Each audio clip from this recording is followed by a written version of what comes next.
instructions. A geometer and engineer with 30 years of experience published on the Birmingham Weekly, "All our locomotives are designed to run on what may be regarded as true levels or flats.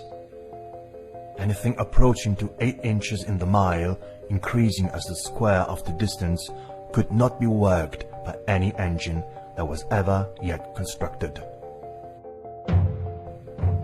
And again, Engineer Winkler was cited by Earth Review magazine about Earth's curvature, where it stated, "As an engineer of many years standing, I saw that this absurd allowance is only permitted in school books.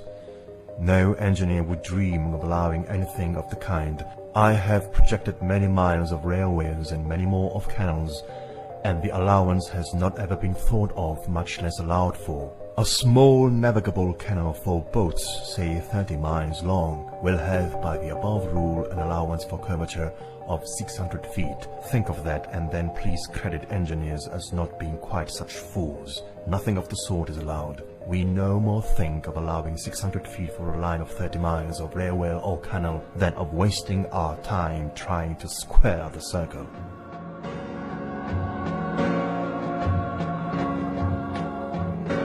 So, do we want to force engineers to be curving canals? How could they?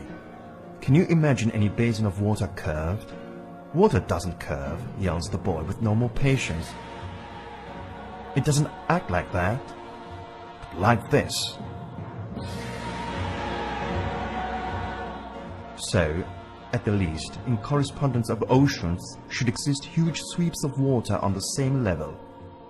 At least there, the Earth should be flat, but they keep promoting the opposite model, a curving ocean. Simply unlikely. The natural physics of water is to maintain its level. Water is even used to make a bubble, which is for leveling constructions. This, because of water, on the contrary of science, can't lie.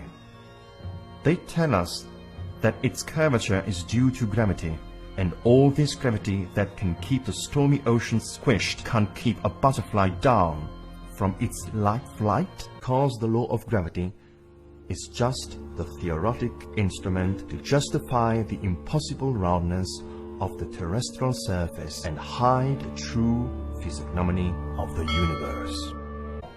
Let's check it out. At rigor of logic, a plane flying at an altitude even to the Earth's surface would have to keep pointing its nose down. This doesn't happen during flights. "Why?" asks the famous boy that has by now got some courage. "Because gravity, always her, keeps the plane on the level curve, parallel to the ground, as if the plane was a sphere tied to the ground with a string," answers orthodox science. So to indulge the curvature below, there is no compensation necessary. To not indulge any curvature and proceed linearly, the pilot would have to fix the path of the plane upwards. It might be scientific for science, but it's illogic. And if a linear flight was all you needed to get lost in space, what do we need missiles for? Science and technology are so incongruent. No, it's not like this. As this persistent chemtrail along various miles shows, airplanes fly linearly and without the danger of slipping away in the universe. Let's take the flight routes. In a particular case in 2015, a flight from Bali to Los Angeles had to make an emergency landing in Alaska. But in which model would it be considered an emergency trajectory compared to this one, and the spherical one, in which the two distances seem to be very much equal? Rather here, in the flat Earth model. It's on this surface that planes fly. This is the only way we can understand the reason for their path. This is actually this. This is this. And this again is this. And all of this simply for the economy principle. There is no airline company that wouldn't prefer the shortest and most economic route. This silliness exists only in a virtual model, on the hands-out that they serve you on the planes while you eat your peanuts.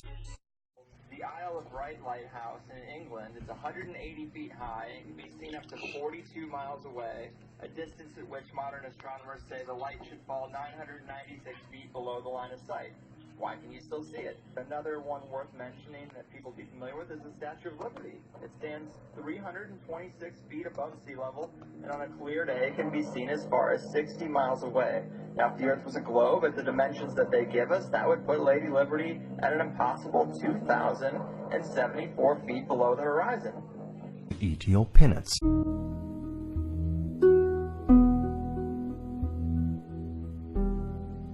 Now, let's take care of Earth's movement and let's examine the proof of all proofs, the gyroscope, a physical instrument that is able to keep its rotation axis fixed without bothering about surrounding movements. This happens for effect of an angular movement law conservation, and it's realized through the mechanical connection of the axis with the gimbal suspension. The gyroscope was used for the first time in 1852 by Léon Foucault to prove Earth's movement. Scientific chronicles report success of this demonstration. Let's see. Once you turn on the gyroscope, either manual or electric, it will keep its rotation axis fixed without being influenced by the movements around it. Here's a reproduction of the mechanism. Here and here. There has been numerous experiments made. While the system around it is moving, the gyroscope keeps its original axis. So gyroscopes can show us an eventual rotation beneath us. If Earth spins 360 degrees in 24 hours, the instrument would have to show its stillness over a surface doing a 360 degrees spin, giving us the mechanical, final, undeniable proof that Earth is rotating. Let's take a look. Nothing. Still. Sure looks like Earth is stationary, yet the surface should have moved in all these hours. Every experiment after Foucault has actually failed, even though our gyroscopes today are less rudimental compared to Foucault's. So it is. Gyroscopes are just like water, they don't lie. This is the time-lapse of the terrestrial lights with a lot of special effects on lights, storms, aurora borealis. Ridiculous. And here's an example of a fish-eye Earth.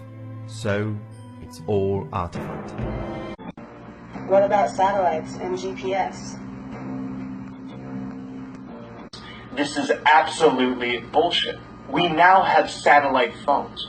Now we can have perfect service anywhere because the signals are being beamed from outer space. How convenient, right? Wrong. Most of us notice as soon as we're out of the city and in more remote areas, our satellite cell service starts to decline in intensity.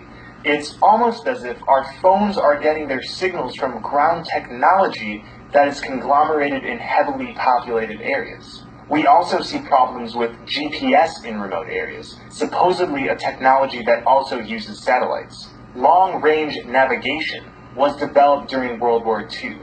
Towers like these were positioned to provide coverage for military navigation. Positioned on islands, they would provide the necessary contact points for propagation at sea. This was the beginning of these land-based technologies that have grown and become more widespread. Cell towers are responsible for much of our GPS. By measuring the signal strength differences between multiple cell towers, your device can estimate your current location. Data is also propagated through undersea cables. Cables connect between the continents. Lighter than air vehicles, high-altitude airships, and high-altitude platforms are often misperceived as satellites by the public. So at nighttime, when you see one of those moving dots in the sky and believe it to be a satellite, it's actually one of these illuminated balloons. If we are to believe NASA's stories, then here's a question. How do satellites survive the 4,000 degree Fahrenheit temperature in space? There are only 7 elements on the periodic table that could withstand this heat, and none of them have been used for satellites. Satellites allegedly reside in the thermosphere, where temperatures can soar 4,000 degrees and more. This is simply not possible. Where does the sun go if the Earth is flat? So many ancient peoples knew about this dome and wove it into their worldview. The elite would have us believe that these are just made-up cosmologies, invented by peoples who were too scientifically ignorant to understand reality. But there is no coincidence that the same description of a flat Earth and dome is so common. These cultures around the world had special knowledge about the nature of this place we are living in.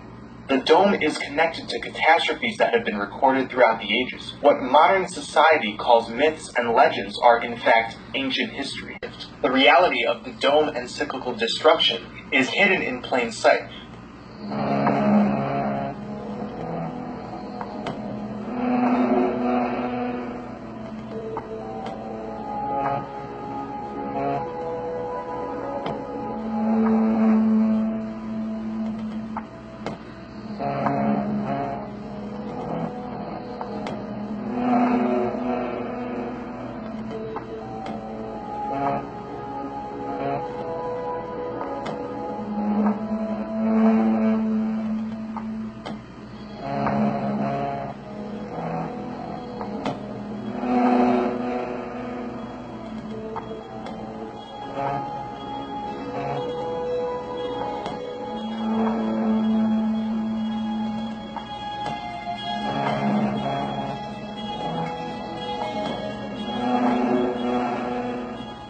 The flat Earth dome is fastened to the outer limits of the Antarctica ice wall that surrounds our plane. In 1947, during Operation High Jump, Admiral Byrd discovered the outer boundaries of the firmament. Many of his men's planes were disappearing very quickly. A lot of them were crashing into invisible barriers and disintegrating in mid-flight. It was shortly after discovering this barrier that Byrd discontinued his mission and returned home.